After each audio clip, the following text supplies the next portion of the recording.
Hello everyone, आप सभी का अपने चैनल द बुक लाइट पे फिर से स्वागत है। आशा करता हूँ आप सब सही होंगे और अपनी पढ़ाई मज़े से कर रहे होंगे। तो फ्रेंड्स, आज का लेक्चर शुरू करने से पहले आज के लेक्चर के बारे में आपको थोड़ा सा ब्रीफ कर देता हूँ कि आज हम क्या पढ़ने वाले हैं। तो फ्रेंड्स, आज हम इस लेक्चर में डिस्कस करेंगे बायोलॉजी के क्वेश्चन, और इससे पहले मैंने 2 वीडियो और अपलोड कर दिए, आप वो जाके देख सकते हो।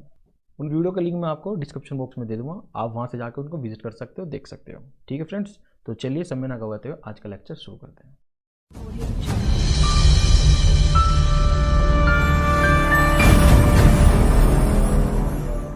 क्वेश्चन नंबर 21 में दिया है, जीवाणु कोशिकाओं में सूत्रकणिका की संख्या कितनी होती है? तो इसका आंसर ऑप्शन नंबर एक।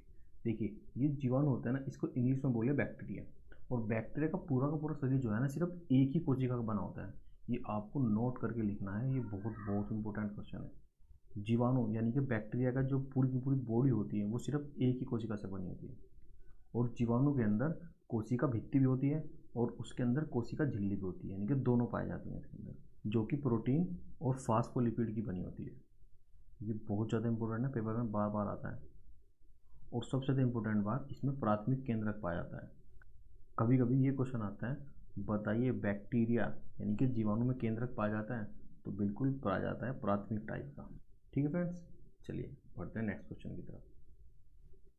देख फ्रेंड्स, क्वेश्चन नंबर 22 में दिया है, ज्ञात सबसे छोटा प्रोकैरियोटिक जीव कौन सा है? तो इसका आंसर है ऑप्शन नंबर 2, माइक्रोप्लाज्मा। और फ्रेंड्स, सबसे ज़्यादा इंपॉर्टेंट वाली बात इसमें यह है, आपको नोट करके लिखना है कि माइक्रोप्लाज्मा स्वयं ही प्रजनन करता है, यानी कि इसको 2 अपोनेंट की जरूरत नहीं है, मेल और फीमेल की कोई लोड नहीं है, ये स्वयं ही प्रजनन कर सकता है। अगर क्वेश्चन का एंगल बदल जाए और कभी क्वेश्चन ये आ जाए, बताइए ऐसा कौन सा जीव है जो स्वयं प्रजनन कर सकता है अपने आप, तो उसका नाम है माइक्रोप्लाज्मा। ठीक है फ्रेंड्स, ये याद रखना है, बहुत ज़्यादा इंपॉर्टेंट है। चलिए बढ़ते हैं नेक्स्ट क्वेश्चन की तरफ। देखिए, क्वेश्चन नंबर 3 में दिया है, स्टार्च शर्करा में परिवर्तन होना किसके लिए अनिवार्य है? तो इसका आंसर है ऑप्शन नंबर 1, रणरधिर द्वारा। ठीक है फ्रेंड्स, देख फ्रेंड्स, इसको इंग्लिश में हम बोलते हैं स्टोमेट। ये भी आपको याद रखना है, ये कभी कभी इंग्लिश में आ जाता है। और इसको निरंतर चलाने के लिए हमको ऊर्जा की आवश्यकता होती है, और उसी ऊर्जा को स्टार्च शर्करा में चेंज करता है और ऊर्जा प्रदान करता है। ठीक है फ्रेंड्स, आप इसका ये नाम याद रखिए। चलिए बढ़ते हैं नेक्स्ट क्वेश्चन की तरफ। देखिए फ्रेंड्स, क्वेश्चन नंबर 24 में दिया है, कोशिकाओं में तुरंत ऊर्जा प्रदान करने के लिए हमको क्या लेना चाहिए? तो इसका आंसर ऑप्शन नंबर 1, ग्लूकोज लेना चाहिए, क्योंकि ग्लूकोज ही एकदम हमारे शरीर को एनर्जी प्रोवाइड करता है। देख फ्रेंड्स, ग्लूकोज है ना, हमारे मस्तिष्क को और लाल रक्त कोशिकाओं को यानी कि आरबीसी को शीघ्रता से ऊर्जा प्रदान करने का काम करता है, क्योंकि हमारे शरीर की जितनी भी कोशिकाएं हैं ना, उन्हें जल्द से जल्द ऊर्जा की ज़रूरत होती है, और वो काम कौन करता है? ग्लूकोज। लेकिन हमारे शरीर की ना कुछ कोशिकाएं ऐसी होती है, जैसे माइंड के अंदर जो कोशिका होती हैं, वो एटीपी को और ग्लूकोज को संग्रहित नहीं कर सकती, यानी कि उन्हें स्टोर नहीं कर सकती। तो इस वजह से मस्तिष्क के अंदर रक्त का जो प्रवाह होता है ना, वो जारी रहता है, ताकि मस्तिष्क को भी ऊर्जा प्रदान की जा सके। ठीक है friends, I hope you understand. चलिए बढ़ते हैं नेक्स्ट क्वेश्चन की तरफ। देखिए, क्वेश्चन नंबर 25 में दिया है, विषाणु में निम्नलिखित में से कौन सी एक विशेषता नहीं होती? तो इसका आंसर ऑप्शन नंबर 2, कोशिका भित्ति की मौजूदगी नहीं होती। ना ही तो विषाणु के अंदर कोशिका भित्ति होती है और ना ही कोशिका झिल्ली होती है। ये बहुत ज़्यादा इंपॉर्टेंट है, आपको ये नोट करके लिखना है। ठीक है, और विषाणु को इंग्लिश में क्या बोलते हैं? वायरस। ये भी आपको याद रखना है कि इसको इंग्लिश में वायरस बोलते हैं, और बैक्टीरिया किसको बोलते हैं? जीवाणु को। देखिए फ्रेंड्स, जो विषाणु होता है ना, ये सबसे छोटा संक्रामक कारक है जो दूसरे जीवित प्राणियों में पाया जाता है, उनकी कोशिकाओं में पाया जाता है, और ना ही तो इसके अंदर सेल वेल होती है और ना ही सेल मेम्ब्रेन होती है। और एक आपको नोट करके बात लिखनी है कि जो भी विषाणु होता है, इसके चारों तरफ एक प्रोटीन का घेरा बना होता है, जिसको हम कोट बोलते हैं, COAT। ये लिखना है आपको, और इसको कैपेसिटी भी बोला जाता है। ठीक है फ्रेंड्स, चलिए बढ़ते हैं नेक्स्ट क्वेश्चन की तरफ। देख फ्रेंड्स, क्वेश्चन नंबर 26 में दिया है, गाजर का रंग किसकी मौजूदगी के कारण ऐसा होता है? तो इसका आंसर ऑप्शन नंबर 1, क्रिएटिन के कारण। ठीक है फ्रेंड्स, चलिए बढ़ते हैं नेक्स्ट क्वेश्चन की तरफ। देखिए, 27 में दिया है, न्यूक्लियस के बाहर DNA कहाँ मिलता है? तो इसका आंसर ऑप्शन नंबर 2 माइटोकॉन्ड्रिया में मिलता है। देखिए फ्रेंड्स, ह्यूमन बॉडी की कोशिकाओं में कुल डीएनए के 99% से भी अधिक न्यूक्लियर जिमोनिक डीएनए होता है और जो शेष है वो होता है माइटोकॉन्ड्रिया के अंदर। तो आपको याद रखना है जो रिमेनिंग पार्ट है वो किसके अंदर मिलेगा? माइटोकॉन्ड्रिया के अंदर। और डीएनए को हम आनुवांशिक सूचनाओं का वाहक भी बोलते हैं, क्योंकि ये आपके माता पिता की डीएनए की जो इन्फॉर्मेशन है वो आप तक पहुंचाता है, तभी आपकी उनकी शक्ल, सूरत, लंबाई, चौड़ाई, गुण आपके माता पिता से आपके मिल पाते हैं। और ये गुणसूत्र का सबसे महत्वपूर्ण घटक है डीएनए। तो फ्रेंड्स, आपको 2 नाम नोट करके लिखने हैं। एक लिखना है जेडी वॉटसन और दूसरा है FH क्रिक। ये 2 नाम हैं जिसने डीएनए की संरचना की खोज की थी और 1962 में इसलिए इनको एक नोबेल प्राइज़ भी मिला था।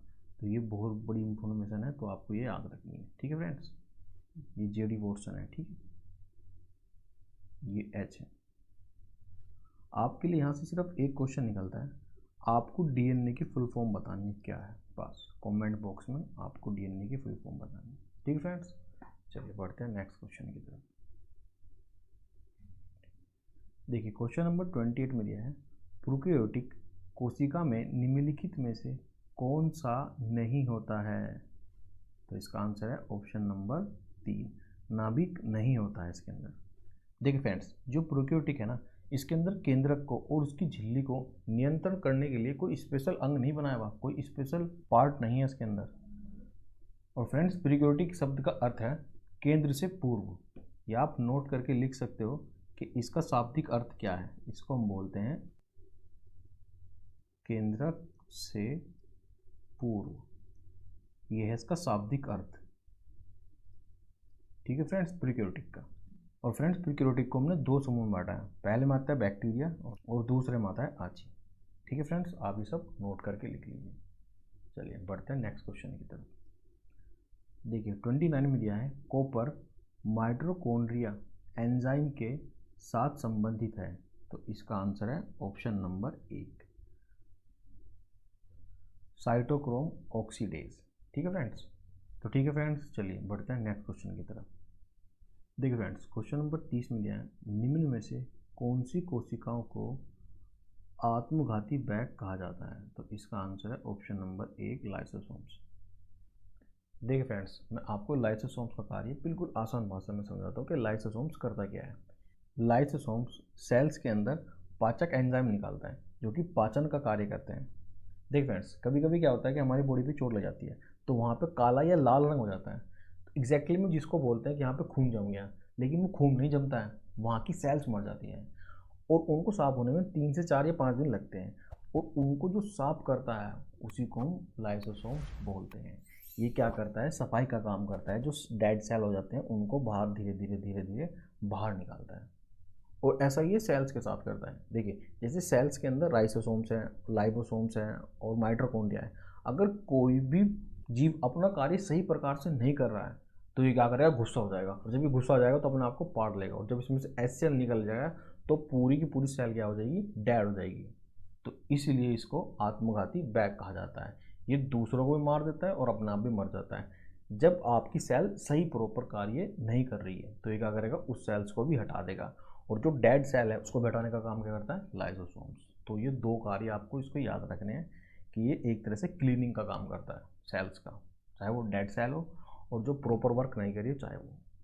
ठीक है फ्रेंड्स, चलिए बढ़ते हैं नेक्स्ट क्वेश्चन की तरफ। देखिए 31 में दिया है, निम्नलिखित में से किसने पादप ऊतक संवर्धन का कार्य आरंभ किया?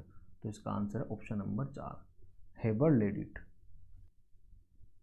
1902 में इन्होंने विभिन्न पादपों में अंतर बताया। ठीक है फ्रेंड्स, चलिए बढ़ते हैं नेक्स्ट क्वेश्चन की तरफ। देखिए क्वेश्चन नंबर 32 में दिया है, पैनक्रियाज की कोशिकाएं जो इंसुलिन उत्पन्न करती हैं क्या कहलाती हैं? तो इसका आंसर है option number 4, islets of Langerhans. देखिए ये ना अग्नाशय के क्षेत्र में आती है।